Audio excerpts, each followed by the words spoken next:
Malankara orthodox സഭയിൽ വാളെടുക്കുന്നവരെല്ലാം വെളിച്ചപ്പാടാവുകയാണോ? പറയാൻ കാരണം, മലങ്കര സഭയിൽ നവീകരണ ആശയങ്ങൾ നടപ്പിലാക്കണമെന്ന് CMS മിഷണറിമാർ നിർദ്ദേശിച്ചപ്പോൾ അവ നടപ്പിലാക്കുവാൻ കഴിയില്ലെന്ന ഉറച്ച തീരുമാനമെടുത്ത പള്ളി പ്രതിപുരുഷ യോഗത്തിലാണ് മാവേലിക്കര പടിയോല ഉണ്ടായത്.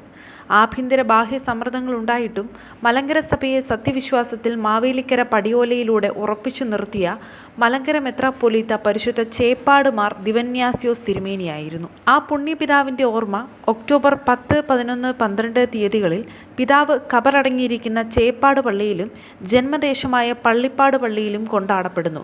എന്നാൽ അന്നേ ദിവസങ്ങളിൽ അഖില മലങ്കര മർത്തമറിയം സമ്മേളനം, യുവജന പ്രസ്ഥാനത്തിൻ്റെ സമ്മേളനം, ബാലസമാജത്തിൻ്റെ പ്രോഗ്രാം, മാവേലിക്കര ഭദ്രാസന വാർഷിക പൊതുയോഗം, മാവേലിക്കര ഭദ്രാസനതല സൺഡേ സ്കൂൾ സഹപാഠി മത്സരം എന്നിവ നടത്തുവാൻ നിശ്ചയിച്ചിരിക്കുകയാണ്.